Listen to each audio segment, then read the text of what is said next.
Hello everyone, this is Amit Parmar. Welcome to crash course education. जैसे हम लोग पढ़ रहे हैं इस समय 4 वर्ष चल रहे हैं भारतीय बंदरगाह। इसमें भारतीय बंदरगाह में 2 चीजें पढ़ी थी। बंदरगाह चल रहे हैं हमारे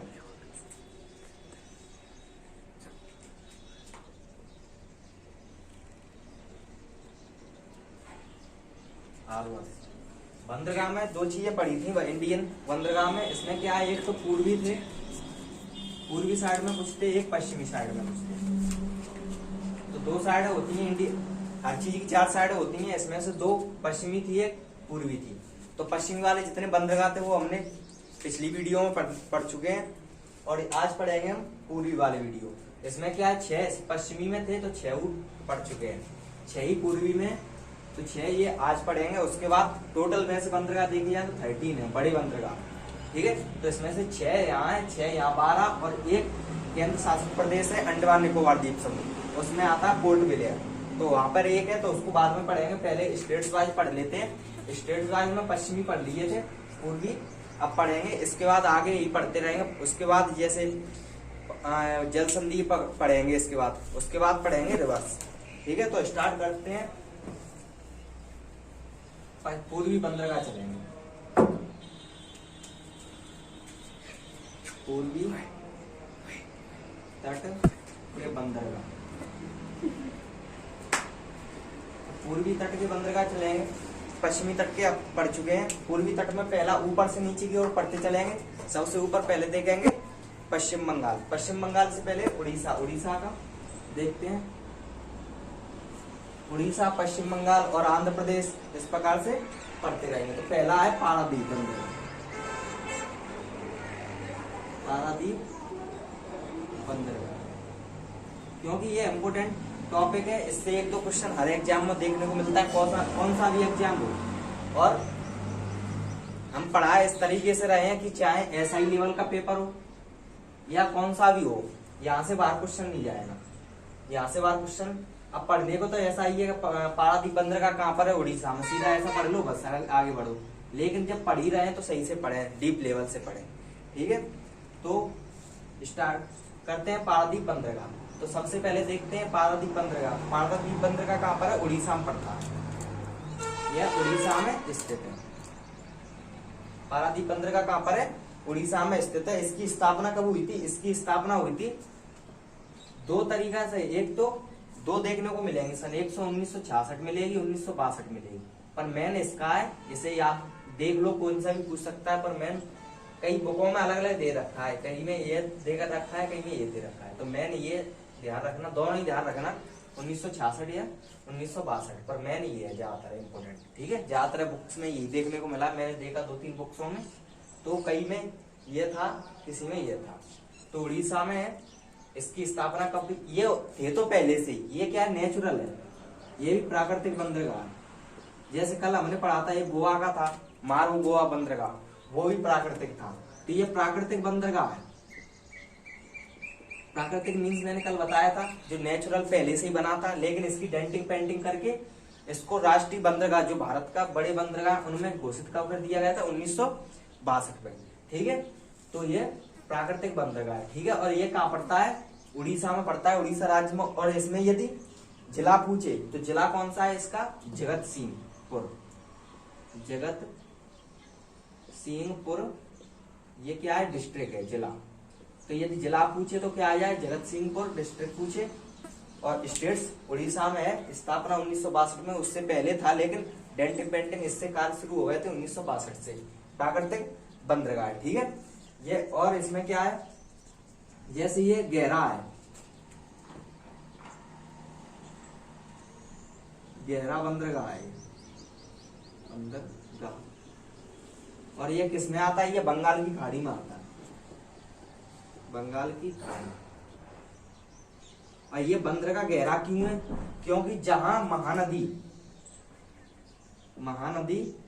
और बंगाल की खाड़ी दोनों का मिलन होता है उस जगह पे, जहां बंगाल की खाड़ी और महानदी का मोहाना मीन्स क्या होता है, जहां महानदी बंगाल की खाड़ी में मिलती है, उसी पॉइंट पर ये है, कौन सा, पारादीप बंदरगाह। इसका अर्थ ये गहरा है। ठीक है। तो महानदी और बंगाल की खाड़ी दोनों का जो मिलन स्थान है वहां पर ये बंदरगाह बना हुआ है, ठीक है। अब इससे क्या सप्लाई होती है, ये इससे लोहे की सप्लाई होती है। लोहा की सप्लाई मतलब इंपोर्ट होता है, इंपोर्ट दूसरे देशों के लिए, जिसे निर्यात बोलते हैं हिंदी में। तो लोहे का इंपोर्ट किया जाता है, निर्यात। लोहे का निर्यात कौन से देश के लिए ज्यादातर किया जाता है? जापान के लिए। जापान के लिए लोहे का निर्यात। क्वेश्चन इंपोर्टेंट यहां से बन जाएगा कि लोहे का जापान के लिए लोहे का निर्यात किस बंदरगाह से किया जाता है या किस हार्बर से किया जाता है? तो कहां से किया जाता है? पारादीप बंदरगाह। कहां पर है? उड़ीसा से, ठीक है। तो जापान से कच्चे लोहे का निर्यात किया जाता है, कच्चा लोहा जापान में पहुंचाया जाता है यहाँ से, ठीक है। इसके बाद यहाँ से एक दो चीज और पहुंचाई जाती है, ये तो मेन है। यहाँ से जैसे थर्मल कॉल होता है, थर्मल कॉल आपने देखा होगा, जैसे ये केबल होती है लाइट वाली जो लट्टों पर डली रहती है बिजली वाली, तो उस पर ऊपर वो लगा रहता है काला वाला, वो टाइट होता है काफी, उसे ही काला कॉल कहते हैं, ठीक है, ब्लैक कॉल। तो वो भी एक्सपोर्ट किया जाता है, इंपोर्ट किया जाता है यहाँ से, ठीक है। तो इस प्रकार से ये था, इसके बारे में कच्चा लोहा था, यह था, ठीक है। तो ये था पारादीप बंदरगाह के बारे में। अब इससे यहाँ से ये सब पढ़ लोगे आप, तो यहाँ से बाहर भी एक क्वेश्चन नहीं बनेगा, क्योंकि इसके बारे में जितनी भी जानकारी थी, कहाँ है, कौन से जिले में, कब स्थापना की गई थी, किसके लिए इंपोर्ट किया जाता है और कहाँ कौन सी जगह पर स्थित है ये, और गहरा बंदरगाह है, प्राकृतिक भी, ये नेचुरल पहले से, ठीक है। तो इस प्रकार से यहाँ से क्वेश्चन बाहर नहीं बनेगा, ठीक है। अगला क्वेश्चन है, अब देखते हैं यहाँ से। अगला बंदरगाह होगा ये पारादीप है, इसके बाद नेक्स्ट आएगा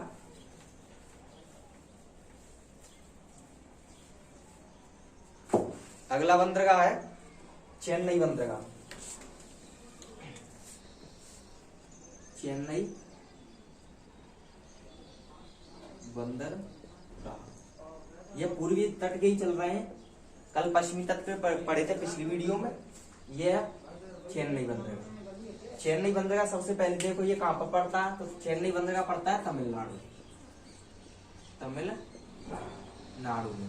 तो चेन्नई बंदरगाह कहां पर स्थित है? तमिलनाडु की कैपिटल है चेन्नई। तो चेन्नई बंदरगाह कहां पर है?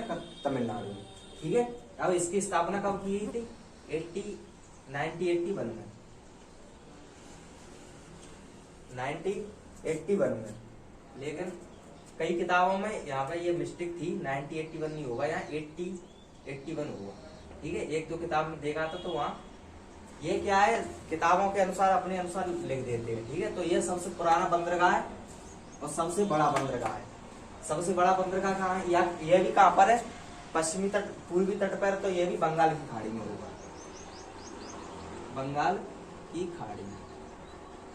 और ये दूसरा सबसे बड़ा बंदरगाह है, दूसरा सबसे बड़ा, ये दूसरा सबसे बड़ा बंदरगाह है। दूसरा मीन्स पहला कौन सा था? पहला मुंबई बंदरगाह था महाराष्ट्र में, कल पढ़ा था उसमें पिछली वीडियो में। तो दूसरा सबसे बड़ा कौन सा होगा? चेन्नई बंदरगाह, ठीक है। तो दूसरा सबसे बड़ा, और दूसरा सबसे बड़ा सामुद्रिक परिवहन वाला, यहाँ से सबसे ज्यादा व्यापार होता है। ये क्वेश्चन ऐसे भी पूछ लेता है कि ऐसा कौन सा दूसरा बंदरगाह है जहां से सामुद्रिक व्यापार किए जाते हैं, समुद्र में व्यापार किए जाते हैं। तो ये कौन सा? दूसरा चेन्नई, और पहला पूछे तो मुंबई। ये भी बंगाल की खाड़ी में, इसकी स्थापना 1881 में की गई थी, तमिलनाडु में ये स्थित है, ठीक है। और ये एक कृत्रिम बंदरगाह है, जिसे कृत्रिम बंदरगाह बोलते हैं, कृत्रिम बंदरगाह। कृत्रिम बंदरगाह क्या होते हैं? यहाँ सब टेक्निकल चीजें, जैसे कंप्यूटर वगैरह टेक्निकल काम होते हैं यहाँ पे। तो कृत्रिम वही चीज होती है, टेक्निकल, ठीक है। और इसमें क्या है, जैसे यहाँ से एक्सपोर्ट किया, इंपोर्ट किया जाता है, जैसे कपड़ा, चमड़ा, जूट और धातुएं कुछ, ठीक है, मूंगफली वगैरह, ये आदि चीजें, बहुत सी चीजें, पर मेन कपड़ा, चमड़ा। चेन्नई में ही कपड़ा अनुसंधान, वो चमड़ा अनुसंधान केंद्र कहाँ पर है? चेन्नई में, ठीक है, चमड़ा अनुसंधान केंद्र। तो ये चेन्नई बंदरगाह तमिलनाडु में बंगाल की खाड़ी में स्थित है। स्थापना 1881 में हुई थी। दूसरा सबसे बड़ा है, और दूसरा सबसे बड़ा है, और व्यापार में भी दूसरा सबसे बड़ा है, ठीक है। और क्वेश्चन ऐसे पूछे, और ये बंगाल की खाड़ी में, तो क्वेश्चन यही से बनेगा कि बंगाल की खाड़ी में स्थित बंदरगाह में सबसे बड़ा बंदरगाह कौन सा है? तो ये चेन्नई बंदरगाह सबसे बड़ा, इसका बंगाल की खाड़ी का सबसे बड़ा बंदरगाह। तो बंगाल की खाड़ी का सबसे बड़ा बंदरगाह कौन सा हो जाएगा? चेन्नई बंदरगाह। और अरब सागर का सबसे बड़ा कौन सा हो जाएगा, मुंबई बंदरगाह। ठीक है, तो ये चेन्नई बंदरगाह ये है। इससे पहले उड़ीसा का था पारादीप। इसके बाद अगला देखते हैं तमिलनाडु में ही है। अब तमिलनाडु में 3 बंदरगाह है। क्वेश्चन ऐसे बनेगा कि ऐसा कौन सा राज्य जहाँ सर्वाधिक बंदरगाह है, तो तमिलनाडु। ठीक है, इससे आगे मैं बता दूंगा। तो इसके बाद ये तमिलनाडु में 2 बंदरगाह और है, टोटल 3 बंदरगाह है तमिलनाडु में। तो दूसरा कौन सा है, दूसरा है एन्नोर बंदरगाह। एन्नोर बंदरगाह, एन्नोर बंदरगाह, एन्नोर बंदरगाह ये कहां पर है, एन्नोर बंदरगाह भी कहां पर है, तमिलनाडु में। चेन्नई बंदरगाह तो क्लियर था, वो तो चेन्नई नाम से है तो बता दो तमिलनाडु में। तो ये एन्नोर इसे याद रखना, तमिलनाडु में। तमिलनाडु में ये स्थित है। इसका एक नाम और है, ये इंपोर्टेंट है, नया नाम इसका रख दिया गया एन्नोर। ऐसा एन्नोर क्वेश्चन बनेगा, एन्नोर बंदरगाह का नाम चेंज करके क्या रखा गया है, तो कामराज बंदरगाह, कामराज बंदरगाह। ठीक है, तो एन्नोर बंदरगाह का नाम बदल के क्या रखा है, कामराज बंदरगाह रखा गया है इसका। ठीक है, अब इसकी स्थापना नवीनीकरण किया गया था। इसका ये थे तो बहुत पुराने थे, लेकिन इसका नवीनीकरण कब हुआ, 2001 में। ठीक है, एन्नोर बंदरगाह का नवीनीकरण कब हुआ, 2001 में हुआ। अब जैसे कल पिछली वीडियो में हमने पढ़ा था तटों के बारे में, तो तट थे जैसे थालघाट, पालघाट, वो पढ़े थे, कोरोमंडल वगैरह। तो ये कौन से तट पे आता है, कल पश्चिमी के तट पर थे, पश्चिमी तट। आज पूर्वी तट ये पढ़ के उसके बाद पढ़ेंगे। तो ये कौन सा है, कोरोमंडल तट में आता है, कोरोमंडल तट। ये कोरोमंडल तट में स्थित है। कोरोमंडल तट कहां से कहां तक आता है, ये आता है कन्याकुमारी से, कन्याकुमारी से आता है कहां तक, कृष्णा डेल्टा तक। कृष्णा डेल्टा मीन्स क्या होता है, जो कृष्णा नदी निकलती है उसके डेल्टा तक आता है कन्याकुमारी से। और कृष्णा का डेल्टा कहां तक है, आंध्र प्रदेश तक। ठीक है, तो आंध्र प्रदेश पहले नीचे कन्याकुमारी आएगा, उससे पहले उसके ऊपर आएगा तमिलनाडु आएगा। तमिलनाडु कन्याकुमारी में पड़ता है। तमिलनाडु उसके बाद आएगा उड़ीसा, आंध्र प्रदेश वो आता है। ठीक है, तो आंध्र प्रदेश में ये है, तो इसके बीच में आ जाता है कोरोमंडल तट पे ये स्थित है एन्नोर बंदरगाह। ठीक है, इसके बाद यहाँ दूसरे देशों के लिए जैसे कपड़ा, चमड़ा, यही यहाँ तमिलनाडु में ये होता है, कपड़ा, चमड़ा वगैरह, जूट वगैरह यहाँ से सप्लाई किया जाता है, दूसरे देशों के लिए इम्पोर्ट किया जाता है। ठीक है, और इसमें क्वेश्चन इंपोर्टेंट यहीं से बन जाएगा। मेन इंपोर्टेंट क्वेश्चन तो ये है, और कौन से तट पे है, तो ये भी इंपोर्टेंट हो जाएगा। कोरोमंडल तट कहाँ से आता है वो आगे पढ़ाएंगे हम। ठीक है, अब ये इंपोर्टेंट एक क्वेश्चन इससे इंपोर्टेंट और बनेगा कि एक ऐसा बंदरगाह है जिसका उद्घाटन प्रधानमंत्री ने किया था। ठीक है, ये सिंगल बंदरगाह है जिसका उद्घाटन किसने किया था, भारत के प्रधानमंत्री ने 2001 में किया था। ठीक है, तो ऐसा कौन सा बंदरगाह है जिसका उद्घाटन प्रधानमंत्री ने किया था, तो कौन सा बंदरगाह है, एन्नोर बंदरगाह। ठीक है, तो इस प्रकार से ये था एन्नोर बंदरगाह। ये तमिलनाडु का था, चेन्नई भी तमिलनाडु का। अब एक और तमिलनाडु का, उसको पढ़ते हैं। ठीक है, तो दूसरा कौन सा है तमिलनाडु का, उसे देखते हैं हम। दूसरा है तूतीकोरिन बंदरगाह, तूतीकोरिन बंदरगाह। ये थोड़े नाम वैसे हैं तो इसके स्टेट्स याद करने पड़ेंगे।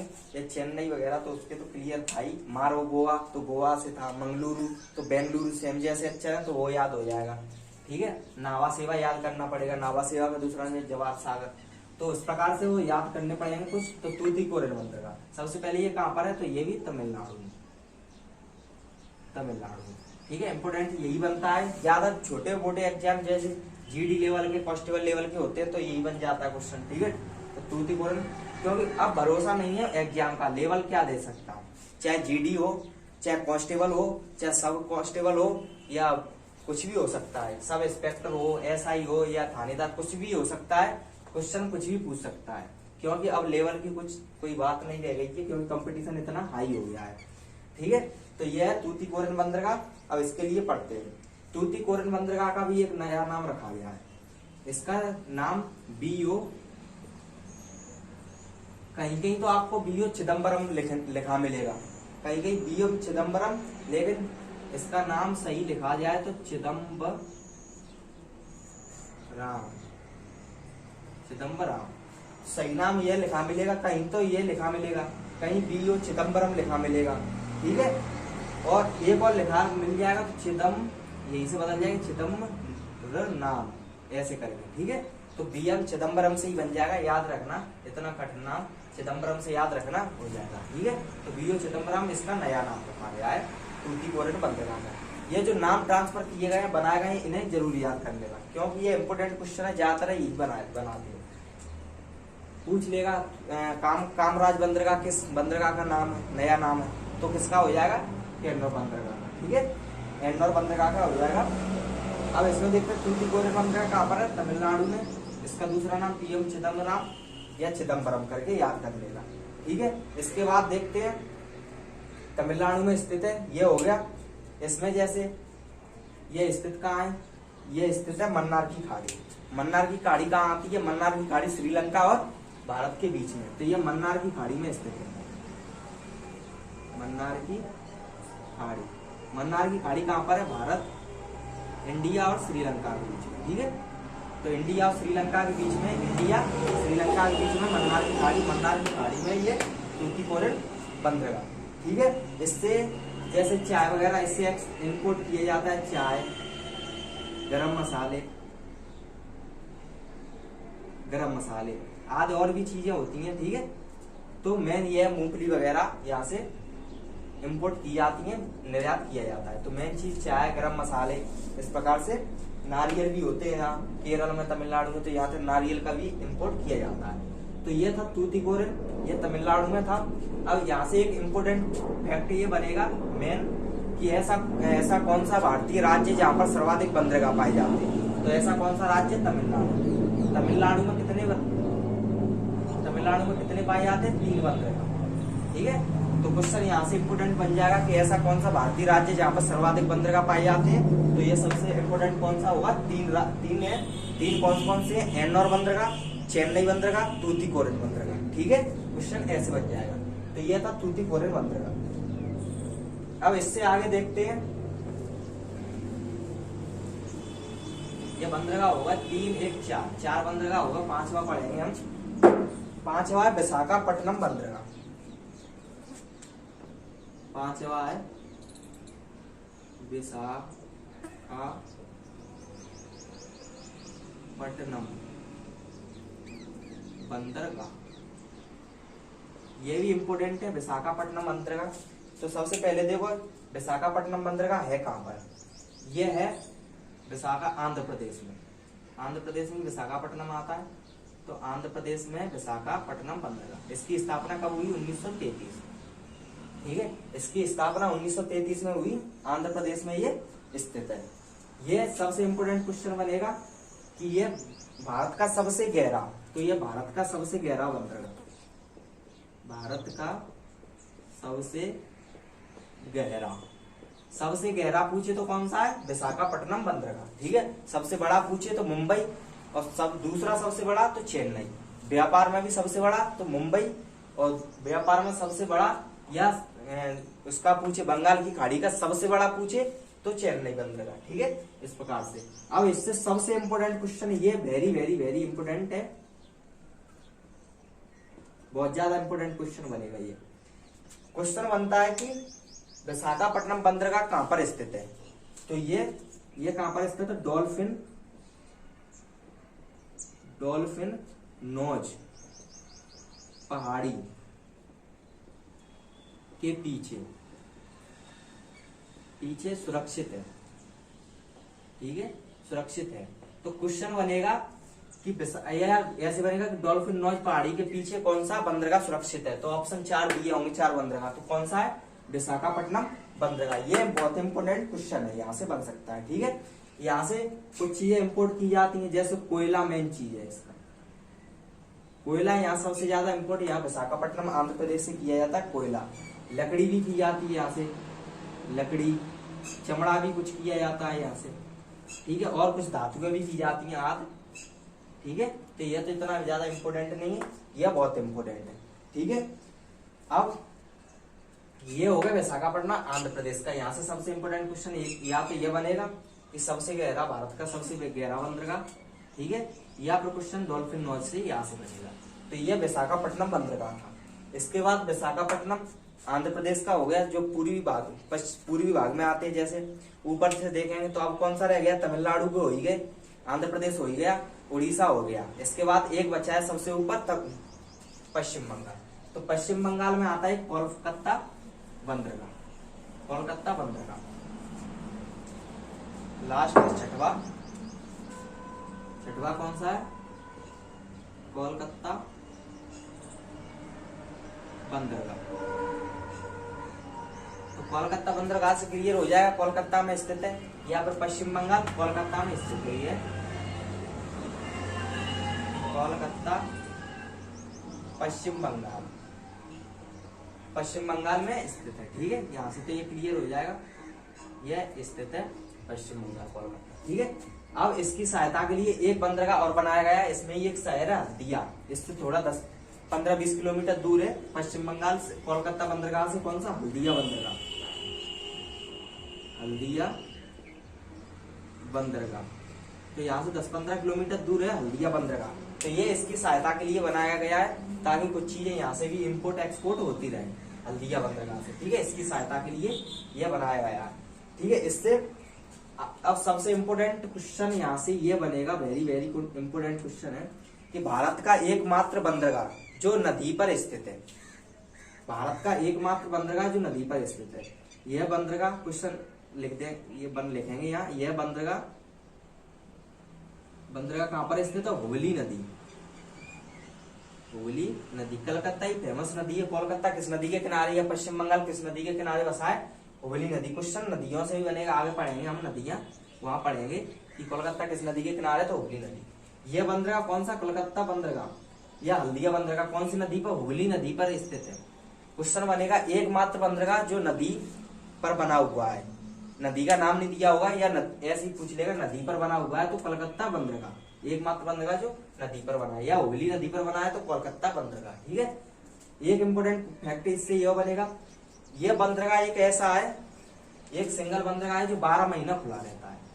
यह बंदरगाह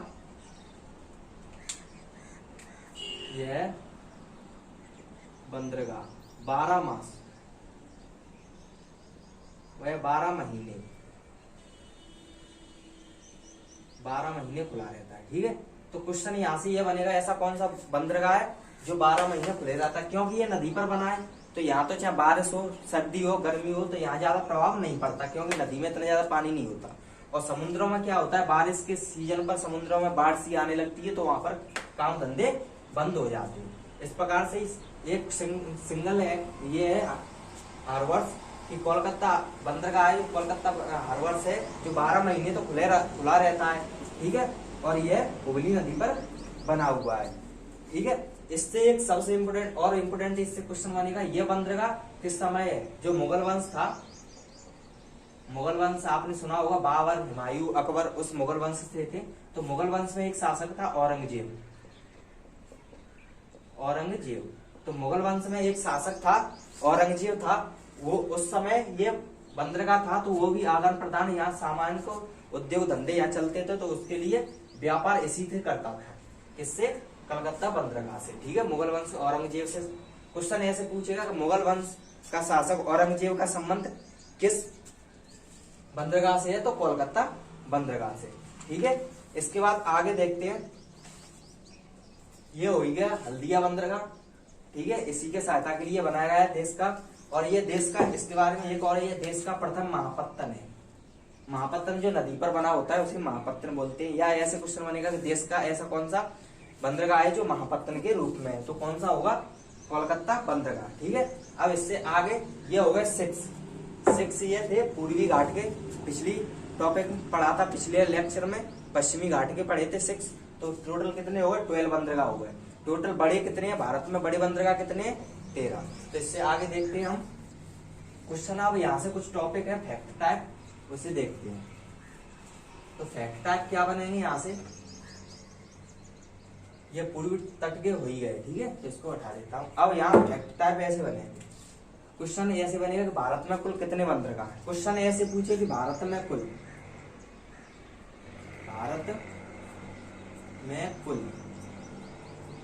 बंदरगाह। क्वेश्चन ऐसे पूछे भारत में कुल बंदरगाह तो कितने हो जाएंगे 13। ठीक है 13 हो जाएंगे। ये कैसे है बड़े, ठीक है बिगर हार्वर्ड से हैं ये बड़े बंदरगाह हैं कितने 13। और भारत में कुल छोटे बंदरगाह तो लगभग कितने हैं। भारत में कुल छोटे ये कैसे थे, ये थे बड़े ये छोटे, तो ये कितने हो जाएंगे लगभग 200 के समथिंग है। एवरेज लेके चलते हैं लगभग 200। ठीक है ये कैसे छोटे हैं। तो क्वेश्चन ऐसे भी बन सकता है कि भारत में कितने बड़े बंदरगाह हैं तो 13 और छोटे कितने हैं तो लगभग 200 के समथिंग या 1-2 ऊपर 2-4 नीचे इस प्रकार से। ठीक है तो ये दूसरा क्वेश्चन ऐसे बन सकता है। अब तीसरा क्वेश्चन इंपोर्टेंट ऐसे बनता है कि इतने कितने ऐसे कितने बंदरगाह हैं जो भारतीय राज्यों से मिलते हैं, ऐसे कितने बड़े बंदरगाह हैं। ठीक है तो ऐसे कितने जो भारतीय राज्यों से मिलते हैं तो भारतीय राज्यों से पूछे, भारतीय राज्यों से तो भारतीय राज्यों से पूछे तो 12 होंगे, क्योंकि एक आता है केंद्र शासित प्रदेश, एक आता है एक कहाँ आता है केंद्र शासित प्रदेश कौन सा है अंडमान निकोबार में। अंडमान निकोबार में आता है एक। ठीक है तो 12 आते हैं राज्यों में, 12 राज्यों में एक अंडमान निकोबार, यहाँ कौन सा है पोर्ट ब्लेयर। तो इसे आगे पढ़ेंगे पोर्ट ब्लेयर को। ठीक है तो क्वेश्चन यहाँ से ऐसे बन जाता है भारतीय राज्यों से लगे हुए हैं तो 12 बंदरगाह। ठीक है सबसे बड़ा छोटा वो बता ही दिया। इससे आगे अब एक चीज और है, जैसे हमने पश्चिमी घाट पढ़ा था तो पश्चिमी घाट के तट के हिस्से होते हैं, हर तट में हिस्से में बांटा जाता है कि ये पार्ट इतने से इतना तक ये पार्ट है, इतने से इतने तक ये पार्ट है, इतने से इतने तक ये पार्ट है। जैसे पश्चिमी घाट हमने पढ़ा था तो पश्चिमी घाट के 3 पार्ट थे, पाल घाट था, भोर घाट था। ठीक है तो इस प्रकार से इसके भी 3 पार्ट है पूर्वी घाट के। तो पूर्वी घाट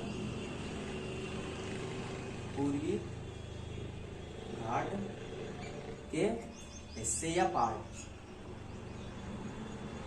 तो इसके भी कितने पार्ट हैं, इसके भी 3 पार्ट हैं। तो ये पार्ट इंपोर्टेंट है, पूछ लेता है कि कौन सा कहां तक जाता है। ठीक है तो पहला आता है अपना कन्याकुमारी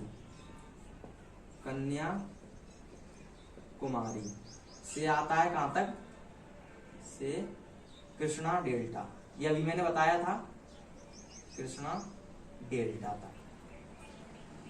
तो ये कहां से आता है कन्याकुमारी से कृष्णा डेल्टा। कन्याकुमारी क्या है तमिलनाडु को बिल्कुल नीचे पड़ती है कन्याकुमारी। ठीक है कल जैसे पढ़े थे पश्चिमी घाट में, तो पश्चिमी घाट में क्या था कन्याकुमारी पे एंड हो गया था। जैसे ये पश्चिमी घाट है तो यहाँ कन्याकुमारी ये आ गया, अब यहाँ इसका एंड हो गया। अब ये पूर्वी घाट है तो इधर चलेंगे तो यहीं से तो चलेंगे, यहाँ एंड हुआ यहाँ से इधर ऊपर चलेंगे। ठीक है इधर से आए इधर को चलेंगे। ठीक है तो ये क्या है कन्याकुमारी तमिलनाडु में आता है, कृष्णा डेल्टा कहाँ आता है आंध्र प्रदेश कृष्णा नदी का। तो ये कौन सा तट है कृष्णा नदी का होगा ये कोरोमंडल तट। इसे कौन सा बोलेंगे कोरोमंडल तट। इससे आपको ये पता चल जाएगा, जैसे हमने ये पढ़े थे पिछले बंदरगाह पढ़े थे, तो बंदरगाह में आपको पता बन जाएगा कौन सा बंदरगाह कौन से तट पे आ रहा है।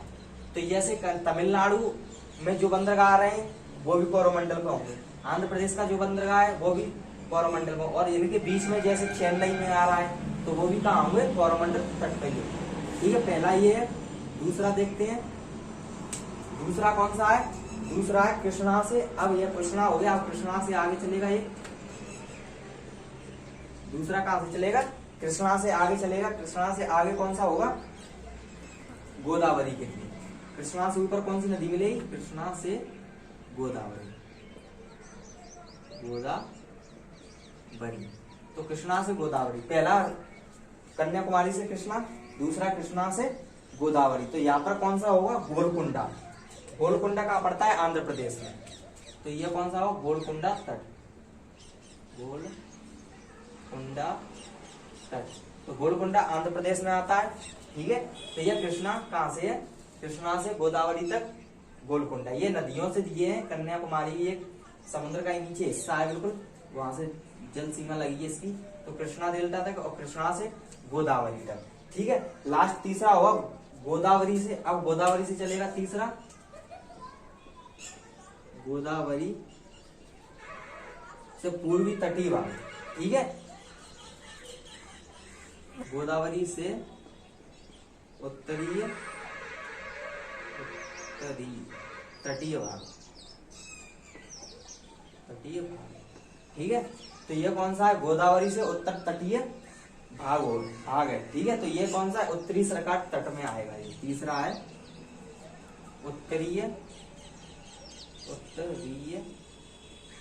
तटीय सरकार, ठीक है। ये भी एक नाम रख दिया गया क्योंकि ये नॉर्थ में, साउथ उत्तर में, नॉर्थ में, तो इसका नाम ये रख दिया गया है। इस प्रकार से ये तीन तट कौन कौन से, एक तो कन्याकुमारी से कृष्णा है कोरोमंडल, कृष्णा से गोदावरी गोलकुंडा, और गोदावरी से उत्तरी तटीय सागर, ठीक है सरकार। अब ये हो गए पूर्वी घाट के ये तट थे हुए। अब पूर्वी घाट पर कुछ लेगुन बने हुए हैं। अब सबसे पहले थोड़ा और रह गया इसमें, तो टॉपिक थोड़ा बता देता हूँ, उसके बाद जो केंद्र शासित प्रदेश है उनको बताएंगे। जैसे पूर्वी घाट पर कुछ लेगुन बने हुए हैं, पूर्वी घाट पर लेगुन, पूर्वी घाट पर स्थित लेगुन। अब सबसे पहले तो देखो लेगुन क्या चीज होती है।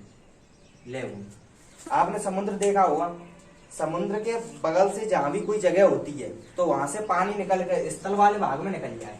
जैसे मैंने कहा ये पूरा समुद्र है, यहाँ ये पानी भरा हुआ है इसमें, ठीक है, ये समुद्र है, पूरा समुद्र, ठीक है। तो पहले क्या देख रहे हैं, लेगुन क्या होता है वो समझ लो, उसके बाद समझ में आएगा। तो ये समुद्र है, इसमें पानी भरा हुआ है, तो समुद्र से ये पानी लहरों के द्वारा या कैसे भी यहाँ से पानी निकल के, ये स्थल है, स्थल माने धरती है, तो ये पानी निकल के यहाँ पे भर जाए। और पानी जहाँ भरेगा तो बालू होता है, रेत के बगल, समुद्र के बगल से रेत और बालू होता है, तो पानी की वजह से वो रेत और बालू कट जाएगा। कटने के बाद से यहाँ गड्ढे से हो जाएगा और पानी ये यहीं भरा रहेगा। जो पानी यहीं भरा रहता है इसे ही कहते हैं लेगुन। लेगुन क्या होता है समझ में आया होगा आपको, कि समुद्र से किसी कारण बस पानियों का विस्तार ऐसे ऐसे होके स्थलीय सीमा पर बढ़ जाए, और वहां से जब पानी भरेगा तो बालू और रेत हट जाएगा, तो वहां से एक तालाब जैसा आकृति बन जाएगी, और धीरे धीरे इसका विस्तापन बढ़ता जाता है, क्योंकि रेत बालू है वो हटती जाएगी, पानी का विस्तार बढ़ता जाएगा। तो इस प्रकार से यह बन जाती है, जिन्हें झील भी कहते हैं, लेगुन या झील, ठीक है। तो लेगुन या झील भी, लेगुन इसी को कहते हैं जो समुद्र से पानी जो स्थलीय वाले भाग में भर जाता है, समुद्र से पानी निकलकर स्थलीय वाले भाग में भर जाता है, उसे ही लेगुन कहते हैं, ठीक है। तो इसमें दो तीन जो लेगुन है वो इस प्रकार से ही बने हैं। जैसे एक आपने सुना होगा चिल्का झील है, एक आपने सुनी होगी, ठीक है। तो पहला कौन सा है, आपने सुना होगा पूर्वी तट पर स्थित लेगुन। तो पहला देखते हैं पुलिकट, आपने पुलिकट झील सुनी होगी, पुलिकट झील। तो पुलिकट झील कहां पर है, पुलिकट झील कहां पर, तमिलनाडु, चेन्नई में, ठीक है। तो पुलिकट झील है चेन्नई, तमिलनाडु। तो इनका ये क्या है, लेगुन है। लेगुन मींस इनका निर्माण कैसे हुआ है, ऐसे ही हुआ है समुद्र से पानी निकलने के बाद, ठीक है। तो पहला होगा पुलिकट, दूसरा है चिल्का, आपने देखा सुना होगा चिल्का झील,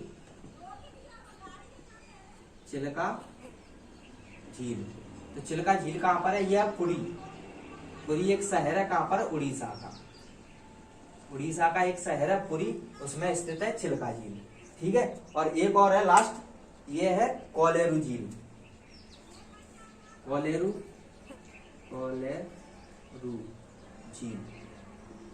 झील, ये कहां पर है, कोलेरू झील भी कहां पर है, आंध्र प्रदेश में, ठीक है। तो ये क्या है, इन्हें झील भी बोल सकते हैं, लेगुन भी बोल सकते हैं, ठीक है। तो इनका निर्माण कैसे हुआ है, चिल्का झील, पुलिकट झील, कोलेरू झील का ऐसे ही हुआ है, क्योंकि ये समुद्र के किनारे हैं, यही बॉर्डर पे आते हैं राज्य समुद्र के बीच में, तो यहीं से समुद्र से पानी निकल के और रेत और बालू में जाके जिनका विस्तार धीरे धीरे बढ़ गया, तो झील का निर्माण हो गया, ठीक है। आई होप लेगुन समझ में आया होगा आपको, ठीक है। अब जैसे ये हो गया आपका पुलिकट झील, इंपोर्टेंट है, इसको याद कर लेना, ठीक है, लेगुन। अब एक पश्चिमी घाट पर, जैसे पश्चिमी घाट। पश्चिमी घाट पर अनेक पश्च जल होते हैं। पश्च जल जैसे ऐसे, ये लेगून का थोड़ा बड़ा रूप होता है और पश्च जल होता है छोटा छोटा, ठीक है, छोटे छोटे तालाब जैसे भरे रहते हैं, थोड़े दूर समुद्र से, ऐसे ही पानी, इनका विस्तार ज्यादा होता है। तो पश्चिमी घाट पर पश्च जल होता है मालाबार तट पर, ठीक है, पश्चिमी घाट पर आता है मालाबार तट, यहाँ पर आता है मालाबार तट। तो पश्चिमी घाट पर जो मालाबार तट आता है, मालाबार तट कहां से कल पढ़ा था हमने, कल पढ़ा था कोंकण था, मालाबार था, कन्याकुमारी तक, ठीक है। तो यहाँ पर जो पश्चिमी पश्च जल भरा रहता है तो उसको क्या बोलते हैं, कयाल बोलते हैं। पश्च जल को पश्च जल रहता है उसे कयाल बोलते हैं। यह भी इंपॉर्टेंट क्वेश्चन है, कयाल, ठीक है। क्वेश्चन पूछता है कयाल किसे कहते हैं, तो मालाबार तट पर भरा हुआ पश्च जल या पश्च जल को कयाल बोलते हैं, ठीक है। तो यह था पूर्वी तट के बारे में। यह फैक्ट एक पश्चिमी तट का रह गया था पिछली वीडियो में, तो उसका देख लेते हैं कि पश्चिमी घाट में स्थित है मालाबार तट, उसमें पश्च जल रहता है, उसे क्या कहा जाता है, वहां के लोग उसे कयाल बोलते हैं। तो आई होप आप लोगों को ये समझ में आया होगा। तो आज का टॉपिक यही था, लेक्चर यही था, लेगून, और ये बचे थे बंदरगाह के ऊपर। पिछली वीडियो में 6 पढ़े थे बंदरगाह पश्चिमी तट के, आज पूर्वी तट के 6 बंदरगाह थे, और उनके तटों के जो डिवाइडेड था, डिवाइडेशन, उनके बारे में विभाजन किया गया था, उनके बारे में, ठीक है। तो इसके बाद नेक्स्ट लेक्चर रहेगा अपना जो केंद्र शासित प्रदेश है, उनकी जलीय सीमा के वगैरह, उनके बीच में कौन सा जल संधि आती है उसके बारे में, और वहाँ 1-2 और बचे हैं बंदरगाह, उनको देखेंगे। तो आई होप आप लोगों को समझ में आया होगा। आज का लेक्चर यही एंड करते हैं। So thank you all of you, video देखते रहें।